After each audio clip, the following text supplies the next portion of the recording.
when we bought it, I mean, I'm almost embarrassed to tell you, but we didn't know the zoning was residential low, which means we can't do a single thing with it. Churches don't need to worry about their zoning, but businesses do. So we had to immediately take it from 1920 to 2023, every single standard, every safety standard. And so it was an expensive education. I feel like I should appeal to UNC to give me like an honorary doctorate in being stupid about zoning, but now I'm an expert in it. From northern Colorado, right here between the rolling plains and the Rocky Mountains, this is the Greeley Business Beat, your go-to series for conversations with local businesses and the incredible humans behind the scenes that make Greeley, well, great. Join us as we dive into stories of the people and places that make up the very fabric of our community. Whether you're Greeley born and raised or just passing through, we promise to pull back the curtains on some of our favorite community gems and introduce you to the neighbors who make this place special. Hi, I'm Robert Steinberg, your host today for the Greeley Business Beat. We're shining a spotlight on a place that's all about connection, revival, and creativity. I'm talking about the Ambry. The Ambry holds space for folks who share a passion for community and creativity. Whether you're an artist, a freelancer, or just someone looking for a place to connect and create, the Ambry has got you covered. Today, we're going to learn more about creativity, connection, and making magic happen at the Ambry and talk with owner Kelly Langley Cook. Welcome to the Greeley Business Beat episode with Conversations with Kelly. Welcome to the studio, Kelly. How are you today? I'm good. I think we should make Conversations with Kelly its own podcast. That actually got the good alliteration. I was thinking that in my head, like Conversations with Kelly would be fantastic. I've got a lot to say. Good, because we're here to talk. I just want to ask a few questions and hopefully you do the rest. Does that sound good? Let's do it. Awesome. So why don't you start off by telling us a little bit about yourself? Yeah, well, I'm a once a bear, always a bear. I went to UNC for my undergraduate and my master's degree. Both degrees are in history and history education. And so for 15 years, I taught at Frontier Academy, and that was my main gig. But like a lot of teachers, you need a side gig and a summer gig to pay all the bills. So I started doing art about 2008. Some friends all got together and bought a building that was literally so gross that we had to power wash the walls, and I threw away my shoes. They were so dirty, they couldn't get cleaned. And was that the one on 8th Avenue? So that's 8th Avenue and 16th Street. It's the Atlas Theater. Okay. And in there we did a lot of art and a lot of theater and things like that. And always across the street was this really cool old church from the 1920s. And we rented their parking lot and kept our eye on it. And just a couple of years ago, the pastor came over and said, "Hey, we're going to move at some point. We don't have a very big congregation. Would you guys like to buy the church and have the parking lot?" And I was like, yes. And my husband and I, we didn't know what to do with it. And luckily, our LLC is called Bad Plan because it's a terrible plan. That's a fantastic to buy name. a church without a clue what you're going to do with it. So we bought the church, and the last couple of years we've been fixing it up, and now it's a co-working space with a retail space as well. That's fantastic. Fun fact, my mother and father-in-law were married in that church. I get about once a month someone coming and poking in and touring, and I would say 80% positive of like, you did a great job with this church, and a little bit 20% salty of why aren't there pews and red carpet anymore? But I think mostly they like it. How long have you lived in Greeley? I mean, I know you went to school here. Yep, since 1996 with a 2-year little stint in Denver. And our friendships, our community, and affordable housing were in Greeley. And so it really pulled us back in. So we were back by 2002, and our kids were born here, and we're here for good. I feel like this is our home, and we're very rooted in Greeley. That might answer the next question about what gave you the idea to start the business separately, maybe from what you were doing before, and why you chose Greeley. Yeah, I feel like Greeley chose us, honestly. We got back here. My husband is a philosophy professor, so I'm a history professor and a philosophy professor, which means, medium chances for gainful employment and with those degrees. Talking in your household, a lot of talking. My children are named Augustine and Beckett, so they're very nerdy names, and we're very nerdy, but that's okay. And so we actually started as community buildings. The Atlas Theater was not ours. It wasn't our business. It was a community building. And for whatever reason, moving away, starting other jobs, having other obligations, everybody else that was part of that co-op had to go do something else.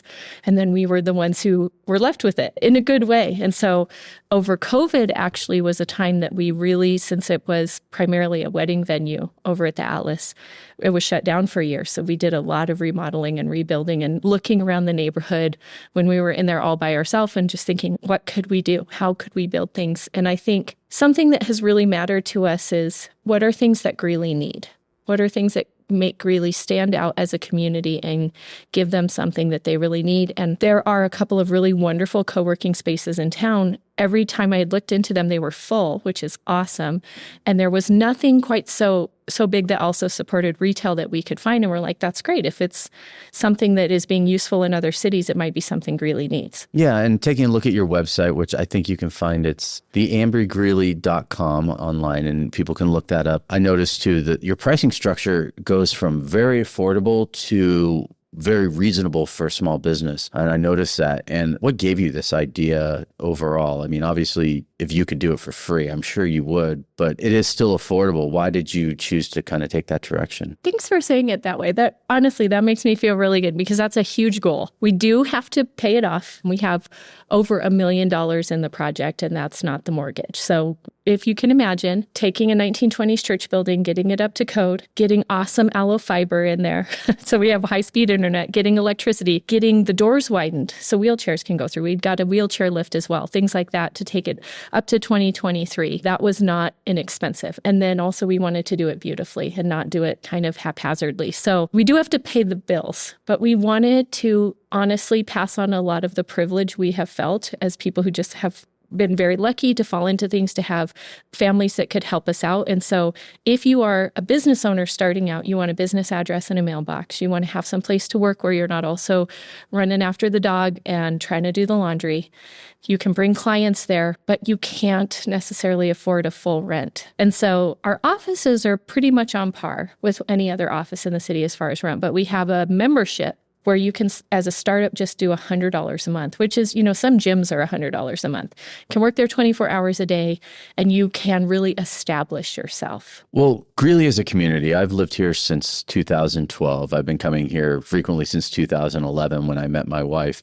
And one of the things that I've noticed about this community is it's such a melting pot. And I imagine that there's a lot of different types of businesses and people that are renting from you at this time, right? Maybe you can tell us a little bit about some of those businesses and all of those opportunities you provide. Yeah, I could go through every single one, and so I won't. I'll give you a little tasting. How about that? Well, we have I think 30 to 40 minutes of talking we have to do, so good. Go ahead. So one of the businesses, we have two parts. It's the cathedral piece and the annex piece. The annex has a little bit more retail. So in there we have somebody who's an herbalist.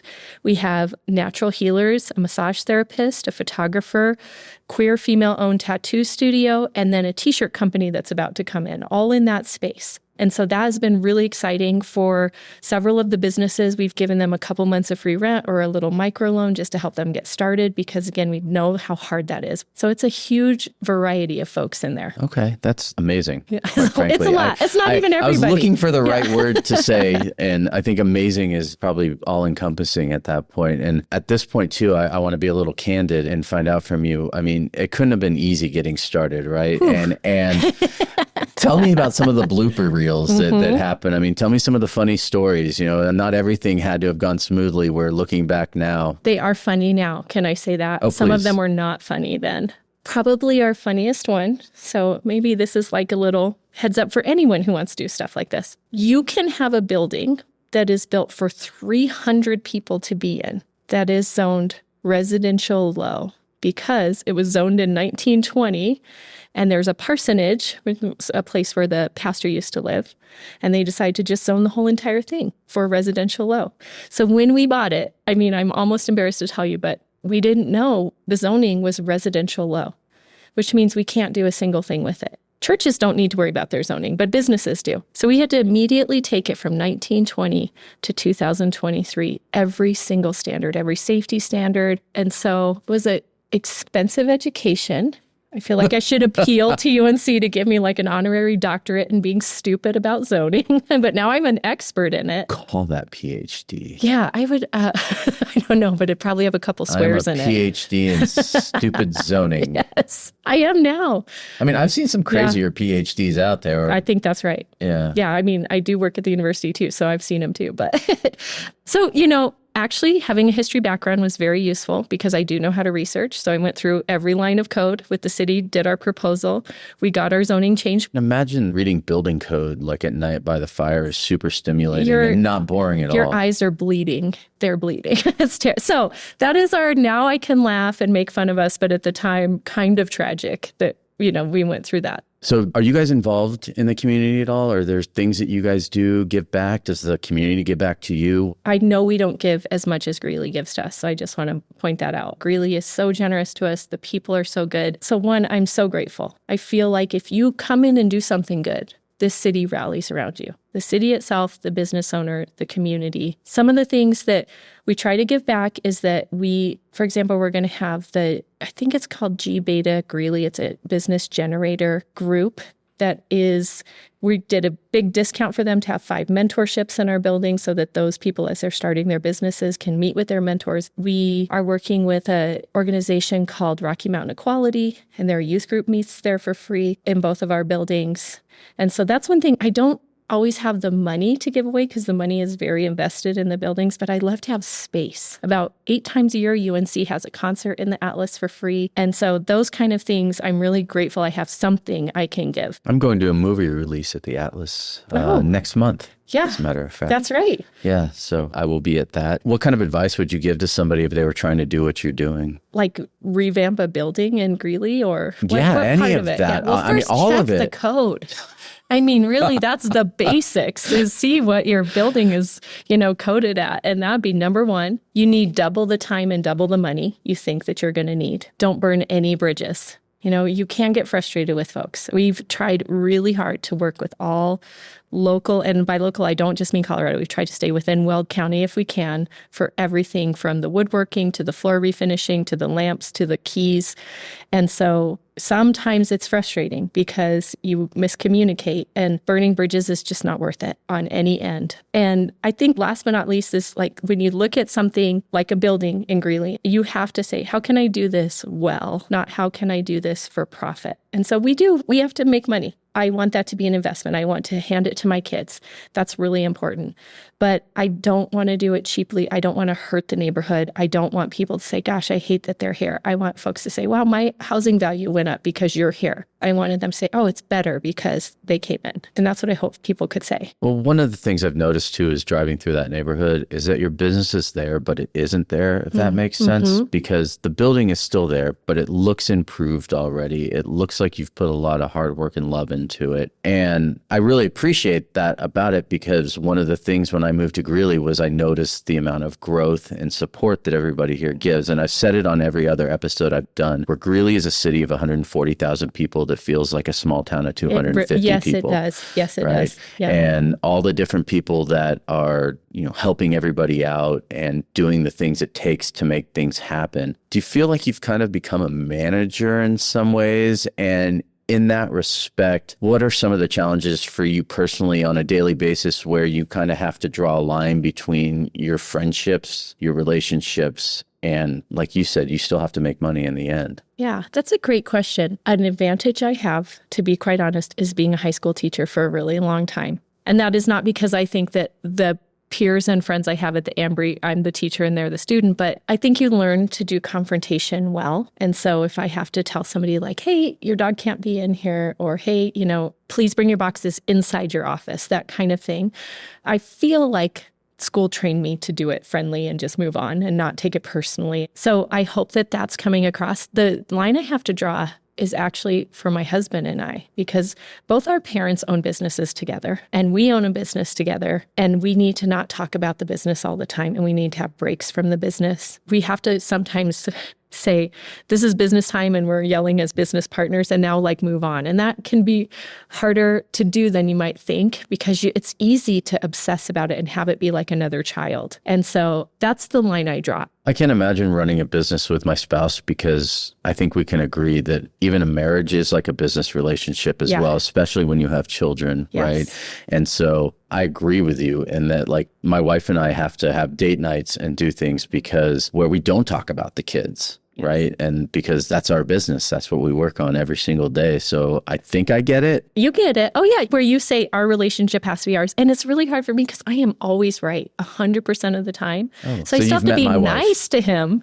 Yeah, most wives are right. I'm sorry to, if you don't know that Even yet. when you're not, you are. Yeah, I am figured right. that part out. So, yes. But I'm still going to be nice and listen to his ideas because he does the spreadsheets and I hate that part. So where do you see yourself 5 years, 10 years, 15, 20 years down the road with all of this? Because I assume that this is going to be your life's work, right? This is your opus dei. Is that the correct term for that? Is it okay if I'd be super honest? If you're not, then you probably shouldn't be here right now. My opus dei is training teachers, and having these extra businesses allows me the freedom to do that job, honestly. I love working at UNC. I have loved working in Greeley schools. I think we are just doing an incredible job and working so hard for our huge diversity of students. I just couldn't be more proud to be a part of District 6 or UNC. I think people would be really surprised to not just, it's a little bit of a cliche to say teachers don't get paid very well. It's not cliche at all. They are paid for crap. So. Yeah. And so professors actually get paid medium also. I'll just throw that out there. Shocking. So my opus dei is training teachers, and that is my heart. And that is, I have like 2,800 kids that are my children and 2 that I have actually born. And so I love to do this. So I think my goal in 10 years would be someone who is super passionate about it. They could get paid a really good living wage, and that they could totally take it over and I could come and enjoy like I do with the Atlas now, and I wouldn't have to know. So that's my goal in 10 years. Right now, with the help of one other person, we are doing everything. Before I came here, I cleaned some toilets. And that's one of those things, if I may be a 46-year-old teacher trainer for 2 seconds and a mom, to think that you're going to be an entrepreneur and not clean toilets and not mop floors for the beginning and for quite a while, I think is a mistake that sometimes folks make. You got to, one, be willing to do it all and not think anything is below you as a job. It's never below me to clean up a bathroom. And 2, to say I'm going to do this for a long time. So we're coming towards the end here, and we like to do a little thing here. We call it the rapid fire round, and it's just ask a few questions here and there. Winter or summer? 1,000% winter. I love to ski. I love the snow. Hate being hot. I'm a snowboarder myself, yeah, so I'm I get hot that. Right now, and it's like 80 degrees outside. Yeah, well, I have a jacket on. Coffee or tea? Coffee. All coffee. Are you a morning bird, a night owl? So morning, like 4 a.m. So you can't shake that out of a teacher. Even if they don't have to do that schedule anymore, you do it long enough and you're always a morning person. What's your favorite place in Greeley, and it can't be your business? My favorite date is to go to Luna's and then go over to Midnight Oil and pick out a couple of books and then go downtown and find a drink at Patrick's or 477 or something like that and have like a late night little drink. That is my favorite thing to do. One thing you can always find in Greeley is a drink. Yes, and a really nice place to hang out. Yeah, yeah, it's true. It's true. And so this part of it is kind of my own unique one, and I call it the parting shot. Okay. Because we've already given advice. Yeah. But if there's one thing that you want to say to people out there thinking about starting a business, have already started a business, or just coming to Greeley to be a part of our community, what do you want to say? First of all, yes, do it. There is room for you. There's room for innovation. There's room for more restaurants, even more drinks. There's room for another co-working space. So my first thing is yes. And my second thing would be pay attention to Greeley. If you come in from somewhere else, that's fantastic. We want you here. We are welcoming and warm, and that you've heard it probably several times now. That's real. See who the people of Greeley are. These folks are good folks. Bring in something they want to have here. Find a Greeley mentor, a Greeley business mentor. Go and visit Greeley businesses. Live here with us, find a way to live here with us. And then you're going to be super successful because you will be welcomed in with big hugs. I love it. And thank you so much, Kelly, for coming in here today. This was really fun. Like what you're hearing on the Greeley Business Beat? Do us a favor and share this episode. Subscribe wherever you listen to podcasts, and be sure to leave a review. We'll be rounding up more businesses and attractions each month. So sit back, tune in, and we'll keep dishing up the stories that make Greeley great. The Greeley Business Beat is a production of the City of Greeley in collaboration with 1K Creative. Greeley is one of the few spots in Colorado that combines the best of everything the state has to offer. Beautiful vistas, deep agricultural roots, easy access to the outdoors, and a vibrant and friendly community. Learn more at visitgreeley.com. Until next time, stay connected to the heart of Greeley.